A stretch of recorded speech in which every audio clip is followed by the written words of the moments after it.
Olá, tudo bem? Nós estamos chegando e com um programa bastante diferente, que é o que a gente sempre procura fazer quando chegamos até você. No programa de hoje, a gente vai falar de uma coisa que as pessoas, de repente, fazem, muitas vezes sem perceberem.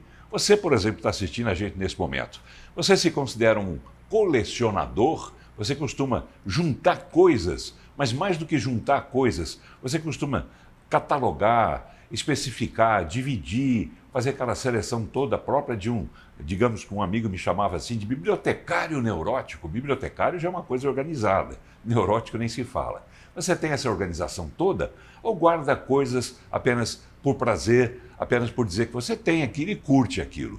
Muito bem, hoje a gente vai falar exatamente sobre isso, colecionismo, ou seja, pessoas que colecionam coisas, sejam discos, sejam selos, sejam moedas, cédulas e tantas outras coisas mais. Tem flâmula, tem caixinha de fósforo daquelas antigas e etc. Você gosta de colecionar? Se não gosta, você gosta de ver pelo menos um assunto discutindo essa questão? É o que a gente vai fazer no programa de hoje, com dois convidados que vêm aqui representando a Sociedade Goiana de Numismática, ou seja, isso se refere a moedas, a cédulas e outras coisas mais atinentes, né, que tem a ver com isso.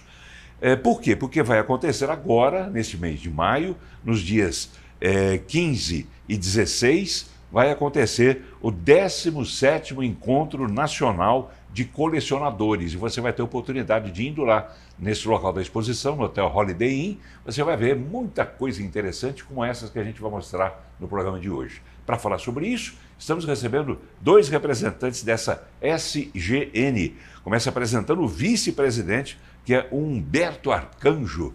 Tudo bem, Humberto? Tudo bem, estamos aqui para falar um pouquinho de colecionismo e, no fundo, cada um tem um pouquinho aí tem alguma paixão por colecionar, por guardar objetos, e aí a gente está aqui para falar isso, para trazer isso para a população, para os seus ouvintes. Vejo aqui relógios, moedas, uma série de coisas que vocês trouxeram, eu vou correr para dar tempo de apresentar um pouco dessas coisas.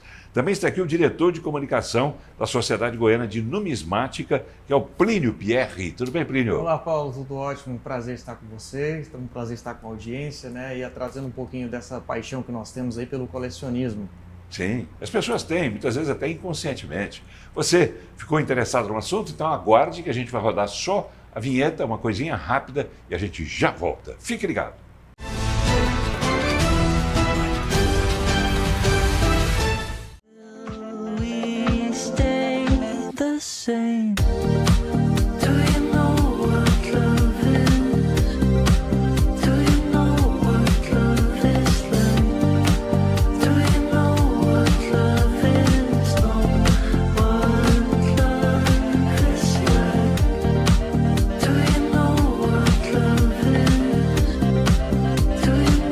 Nucleodonto, transformando sorrisos há 49 anos.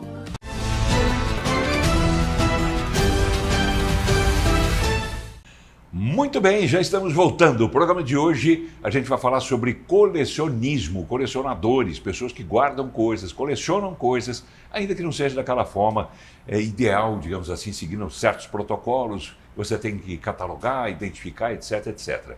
Mas de alguma forma tem certeza que você em casa tem algum tipo de coleção, né, que te dá prazer, seja em disco, seja livro. Livro também se coleciona, você lê, mas você coleciona. Disco é a mesma coisa, você ouve e coleciona. Estou recebendo dois convidados que vêm para falar do 17º Encontro Nacional de Colecionadores, que acontece agora no dia 15 e 16 de maio, no Hotel Holiday Inn, que fica na rua 22, esquina com a 23. Está aqui o Plínio Pierre, que é diretor de comunicação da Sociedade Goiana de Numismática, e está aqui também Humberto Arcanjo, que é vice-presidente da SGN. E começa explicando para a gente, Humberto, vamos começar do começo, né? Sim. O que vem a ser, primeiro, explica exatamente, poucas palavras, numismática. Numismática é a ciência de colecionar moedas, cédulas e medalhas e também estudar o contexto que cada peça dessa foi criada, por que foi criada. A gente evoluiu do colecionador para a numismática. Pois é, vocês trouxeram muitos exemplos. Sim. Dê um exemplo de alguma coisa que significa colecionismo. Colecionismo. Uma moeda, você tem moedas Uma moeda. raras. Uma moeda interessante, essa é uma moedinha de 50 centavos, é o único defeito, falha, admitido pela Casa da Moeda. Uma moedinha de 50 centavos que não tem o zero. Ah, Então fica como então, se fosse 5 centavos. Foi de um quando erro. era? Ela é de 2012, Ah, recente. recente. Então é o único erro que a Casa da Moeda admite, apesar da gente ver vários aí no mercado, numismático, na mídia, mas é o único admitido pela Casa da Moeda. Isso vale dinheiro? Vale. Uma quê? moedinha de 50 centavos que hoje pode chegar aí, dependendo do estado de conservação, entre R$ 1.500 a R$ 1.800. Agora, como é que esses erros acontecem, né? Isso foi cunhada onde, essa moeda? Isso foi em uma das prensas, 2 horas de produção na Casa da Moeda, Que fica no Rio de Janeiro. no Rio. Isso. Do Rio. E E o aí, pessoal, na hora de fazer essa impressão, digamos assim, não presta atenção, não vê que está errado. o cunho, ele, no caso de impressão para cédulas, no caso de moedas e medalhas, cunhada, a cunhagem, Sim. os processos de fabricação. E aí, hoje é tudo computadorizado, tudo automatizado, a troca dos cunhos, que são as peças que prensam o metal para dar a forma de moeda, é tudo automatizado. Até há um tempo atrás, isso aqui era feito manual. E aí, em determinado momento, o funcionário da Casa da Moeda erra na montagem do equipamento. Que coisa. E aí gera um erro que vira um objeto Isso é cobiçado histórico, por né? Isso é histórico, colecionadores. porque já tivemos outros casos também de cunhagem errada. Por exemplo, moeda em homenagem a Dom Pedro II, que em certos exemplares saiu com o número em algarismo romano e outros saiu com Sim, arábico. Não sim. é isso? Quer dizer, isso sempre acontece? Sempre acontece. Na cédula de R$10 de polímero, a única que a gente teve no Brasil, Que é cara parecida com plástico, com né? plástico, que foi feita em comemorativa aos 500 anos do Brasil. Ela tem, a primeira versão saiu com o Cabral, o Álvares abreviado. E como é uma personalidade histórica, isso não poderia ocorrer. Aí eles tiveram que retirar de circulação e reemitiram com o Álvares por extenso, como deve ser. O Plínio Pierre, que é diretor de comunicação da SGN, que é a Sociedade Goiana de Numismática, quando sai uma moeda, vocês ficam torcendo para encontrar erro, é? Justamente. O erro, ele também é algo colecionável, né? Nós temos aí várias temáticas de coleção e o erro também é algo que o colecionador fica atento, né? Então, sempre que sai uma nova emissão, como saiu agora dos 60 anos, o que a gente faz é ir nas agências bancárias, tentar pegar o sachê da moeda que acabou de sair, né, que acabou de ser publicado, e a gente fica ali olhando para ver se acha algum com erro dentro do próprio sachê, porque valoriza um pouco mais também, né? O que é o sachê? O sachê, a Casa da Moeda emite por centenas de moedas, no caso de real, e aí vem um saquinho lacrado, né, timbrado com o logo ali da Casa da Moeda, e dentro dela as moedas, para facilitar o troco, né? Sim, mas aí você vai no banco fazer o quê exatamente? Comprar a moeda, trocar o dinheiro de papel pela moeda, né, para que a gente pegue os exemplares ali, flor de cunho, que a gente fala, que é a moeda que acabou de sair, que ainda não entrou em circulação. Vocês ficam torcendo para ter erro. Justamente, porque quando tem algum erro é um pouco mais valioso, né? E aí tem colecionadores específicos que colecionam erro. E no meu caso eu não coleciono erros, eu coleciono mais moedas de prata do Brasil. Por exemplo, Mostre uma pra gente. essa aqui é uma moeda de R$960, é uma moeda de 1826, essa daqui. Essa é a original? Essa é a original. 1826? 1826. Então essa aqui é o tipo de moeda que eu coleciono, moedas mais antigas, né? Agora existem colecionadores que vão para o lado dos erros, né? Que é uma outra vertical de colecionismo. Você mistura as duas coisas? Eu não misturo, porque o colecionador, ele chega num determinado momento, ele vai determinar qual que é a vertical que ele vai estudar, senão vai ficar louco, né? É muito aberto as possibilidades, um leque gigantesco, né, de itens colecionáveis. Então eu escolho um tipo específico, moedas de prata do Brasil. Esse é o seu foco? Esse é o meu foco, né? E agora estou começando a me aventurar nas cédulas, né? Mas só que também com um critério muito específico. Qual? Né? O meu critério são cédulas que têm a numeração 114. Por quê? Porque era o que mais fácil de encontrar em maior quantidade, né? Então, Eu tenho, por exemplo, Numeração aqui, 114? numeração 114, porque toda cédula tem um número de série, né? Aham. Então as minhas são 0000114. É o exemplar 114 de cada... Isso é mania. Isso é mania, É. né? Porque... Como o Roberto Carlos, por exemplo, os discos do Roberto Carlos, quando eram lançados em LP, não sei agora em CD, até porque não existe mais, mas os discos do Roberto Carlos, o número de catálogo, terminava sempre com 5. Acho que deve ser porque é um equilíbrio, né, entre o 0 e o 10, ele usava sempre o número 5. Número 5. A CBS, a gravadora dele, podia ter dificuldade que fosse, mas tinha que lançar algum disco antes para completar o número até chegar no número anterior ao 5, que é o 4. Aí o 5 já estava reservado para o Roberto. Olha, e Paulo também é cultura, tá? Coisas que eu não sabia, né? Que a gente não Se você sabia. tem disco do Roberto Carlos em casa, procure pesquisar. Olha, pesquisar não, você olha lá no número do catálogo, lá, sempre o número 5. Olha aí, que interessante. Mania. Então, no meu caso, a minha Ele tem- mania é o 114. Mania é a mesma coisa de colecionador? Depende. O colecionismo, quando ele ultrapassa o nível ali saudável, que é a reunião entre as pessoas, né? E eu costumo dizer que é o lugar mais democrático que existe, né? Porque onde a gente deixa os títulos, deixa a graduação, deixa a idade na porta para fora. E aí dentro que todos viram amigos, né? E vão compartilhar igualam. as experiências e se igualam. Então, quando ele passa desse momento saudável, onde você vai buscar a peça ali só mesmo para uma satisfação pessoal, e passa a ser uma acumulação, aí você se torna uma patologia, né? Que é até cuidado aí pelos psicólogos, que aí você acaba virando um acumulador. Pois é, isso pode ser confundido também com o toque, Humberto, de alguma forma. Toque você acumula. Sim, Coleção, você acumula. sim. Qual a Quando- diferença? Quando ela Se é que existe. ela é mais ou menos a mesma coisa, porque fugiu do controle da pessoa. A pessoa já não tem mais controle e ela não percebe que ela está tirando recursos da família, de alguma coisa, para colocar no colecionismo, né? Sim. Então, assim, tudo dentro... Vira obsessão. Vira uma obsessão. Que é o toque, né? Que é o Transtorno toque. obsessivo compulsivo. A hora que vê, a pessoa já Isso, fez isso. A e tem pessoa obsessão por aquilo. pode- Você tem obsessão pela Não, numismática? Não. Não? Eu gosto, eu tenho paixão, mas ainda não cheguei Ainda não a esse trocou a ponto, família pela não, ainda não numismática. troquei a família. E o Plínio? Plínio, você tem obsessão também De pela jeito numismática? nenhum. Olha, eu recomendo a todos aí que vão começar a colecionar que não vão para esse lado de querer comprar tudo que acha, de que acha na frente, ou achar que tudo é valioso, porque não existe isso e esse é o caminho onde leva a pessoa para a obsessão, né? Tudo que é demais, né, Paulo?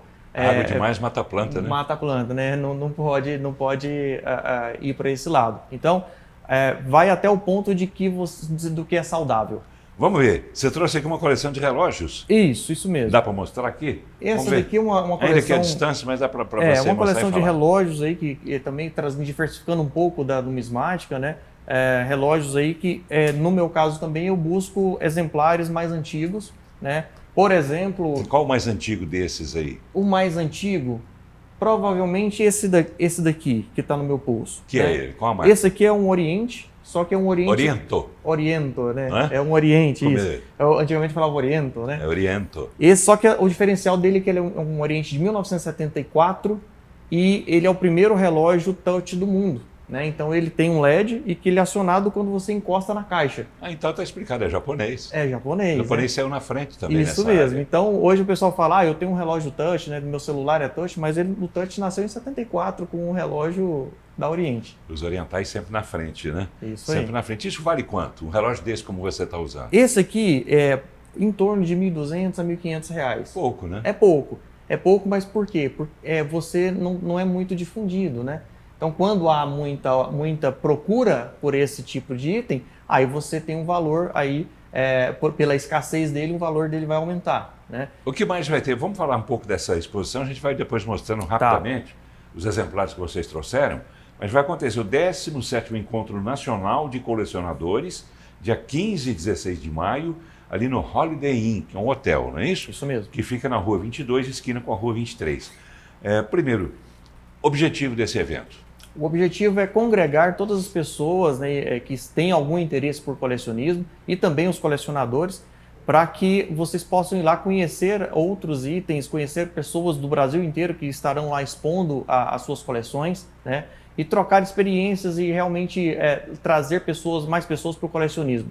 Porque colecionar faz bem para a saúde, faz bem para a cabeça. Faz? Né? Faz bem. E para o bolso? E para o bolso também, se você souber colecionar com critério. E vender bem. E vender bem. Porque Isso vocês mesmo. vendem também. Isso De repente mesmo, você tem um item, mas encontra outra pessoa que tem o mesmo item em melhor condição, você compra a melhor condição e vende o que você tem. É isso? Justamente. É assim que vocês fazem. Justamente. Vocês não abrem mão daquilo que vocês já têm se não tiver outro substituindo. Se não tiver outro substituindo com uma qualidade melhor.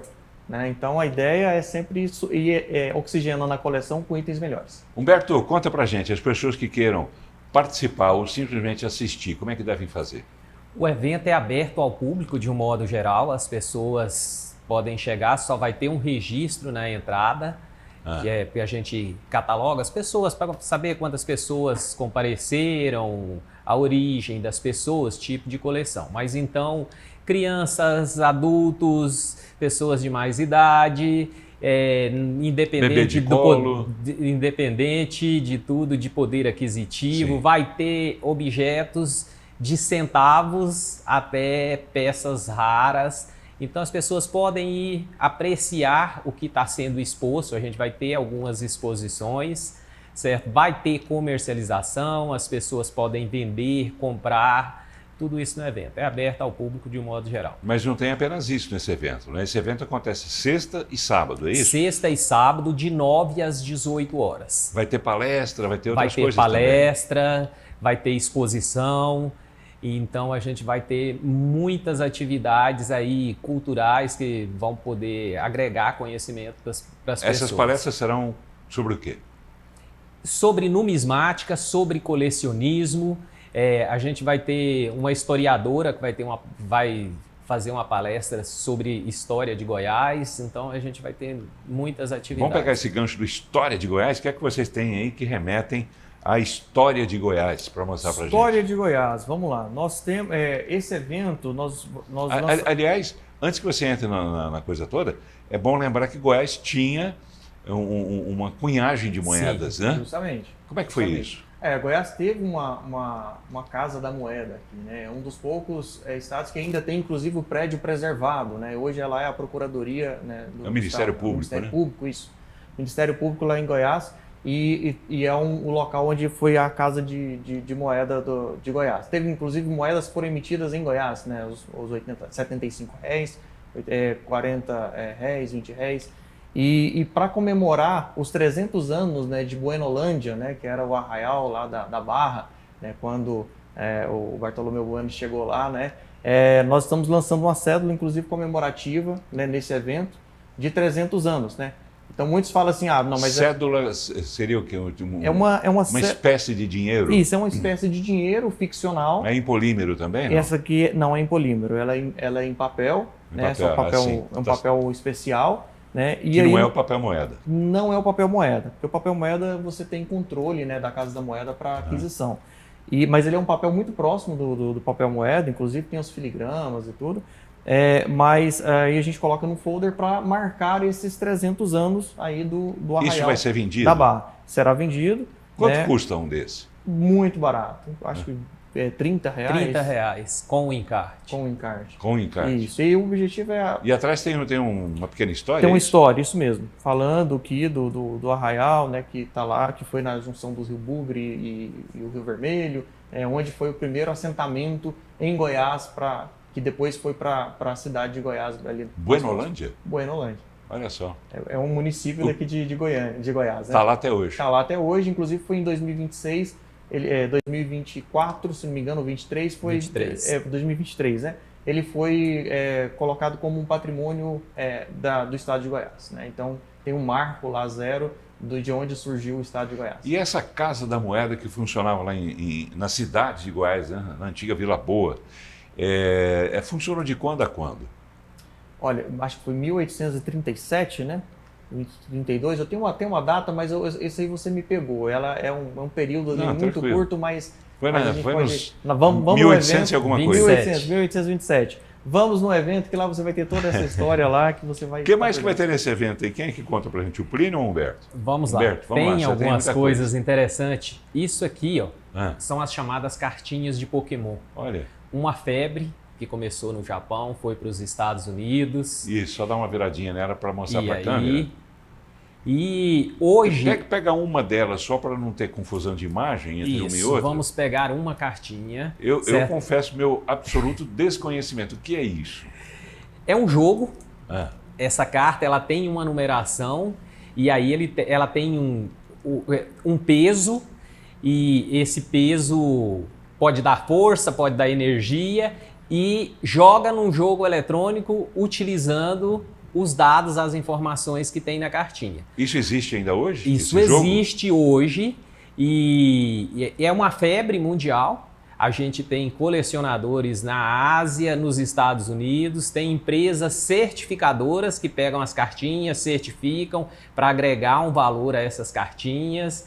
E aí a gente tem eventos específicos de colecionadores de Pokémon, com pessoas de faixas etárias variadas.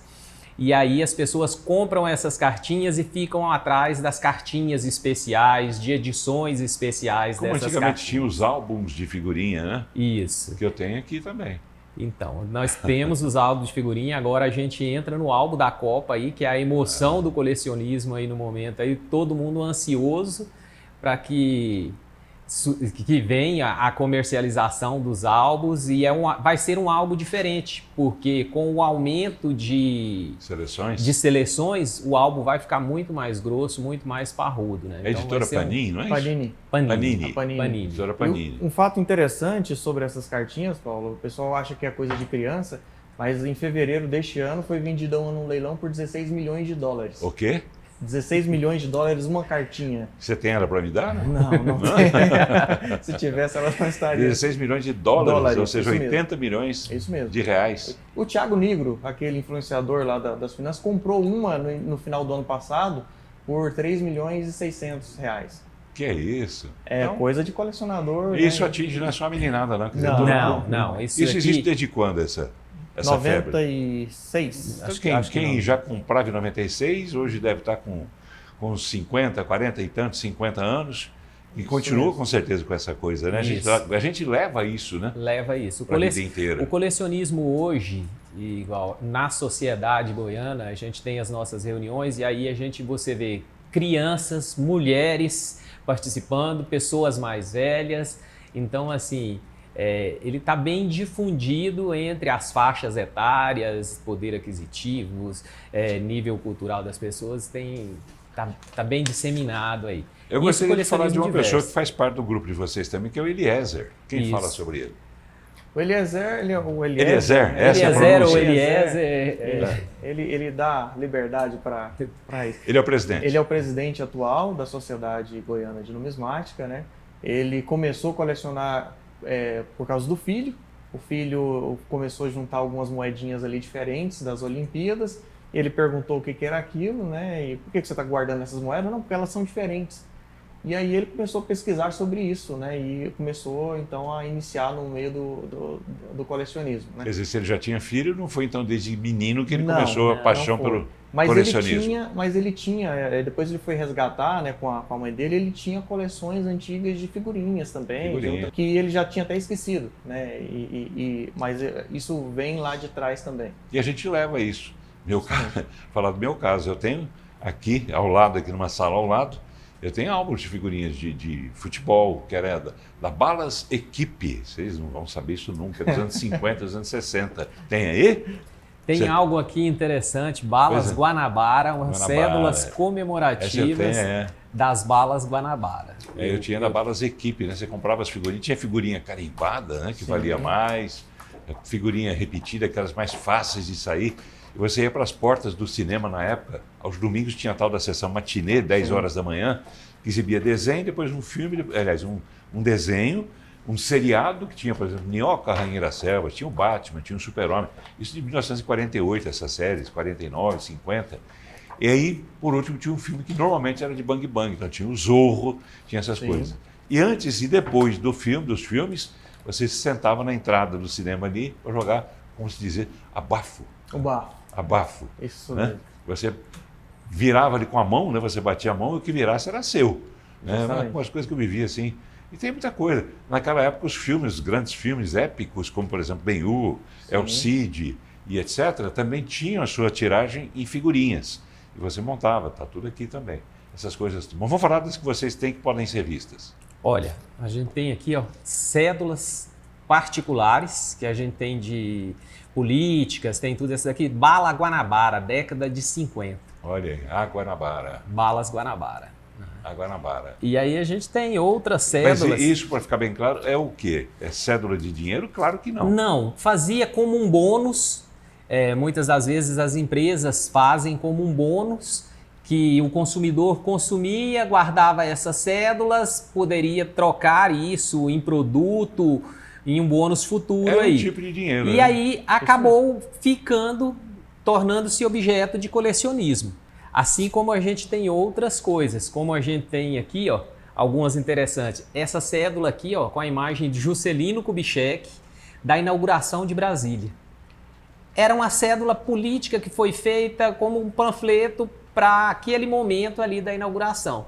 E aí ficaram alguns exemplares perdidos que se tornaram objeto. 5 mil aí está escrito, né? Isso, Tem isso. Dom Pedro, não, Pedro II. Não, essa é outra, essa é Clube dos Mágicos. Ah, sim, mas é Dom Pedro. Certo, Dom Pedro. Aqui, a de Brasília, com o Juscelino, né? E essa daqui é uma cédula do Nordeste, município de Pojuca, que servia como um bônus municipal lá. Tá bem, vamos fazer o seguinte, tem muita coisa para mostrar e para falar, e eu vou aproveitar e convidar vocês para depois a gente está gravando, esse programa é gravado. Terminada essa gravação, vamos fazer mais um? Vamos? Vamos? Vamos. Porque tem tanta coisa que vocês trouxeram aqui, que vai ser uma pena se a gente não levar isso até o telespectador. Então fique ligado, a gente volta para o último bloco e no próximo programa, no domingo, 19 horas, aqui pela PUC TV, você vai continuar vendo esse assunto que eu tenho certeza que você está gostando. A gente volta rapidinho, fique ligado.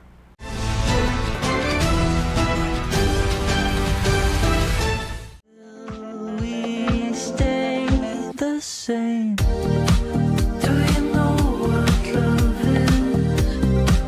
Do you know what love is like? Do you know what love is? Know what love is like?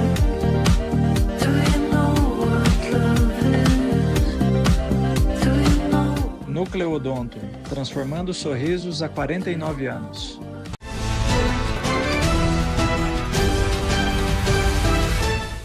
Muito bem, estamos voltando. E que pena, né, para o último bloco do programa de hoje. Mas, repito para você, no domingo, 19 horas, aqui pela PUC TV, a gente vai dar continuidade a esse papo sobre colecionismo. Eu quero encerrar bem rapidamente, pedindo a Humberto Arcanjo, que é vice-presidente da SGN, que fale rapidamente sobre o 17º Encontro Nacional de Colecionadores. Rapidinho, fazer o convite. Então, 17º Encontro Nacional de Colecionadores, aberto ao público, expositores de todo o país, materiais diversos, miniaturas de carrinho, cartinha de Pokémon, cédulas, moedas, medalhas e mais uma série de objetos colecionáveis as pessoas vão encontrar lá. Podem comprar, vender e apreciar. Também Humberto Arcanjo, vice-presidente da Sociedade Goiana de Numismática. Obrigado por ter vindo, a gente volta a conversar Nós domingo. que agradecemos em nome da sociedade, em nome dos colecionadores goianos. Sejam bem-vindos sempre. Plínio Pierre, que é diretor de comunicação da Sociedade Goiana de Numismática. Foi um prazer te conhecer também. O Obrigado. prazer é Plínio. todo meu, um prazer estar aqui com vocês, sua audiência. Legal. Vamos lá. E você vai ter um reencontro conosco, né, com os nossos convidados, claro, comigo aqui também. Domingo, 7 da noite, aqui pela PUC TV. Grande abraço a todos vocês e até lá.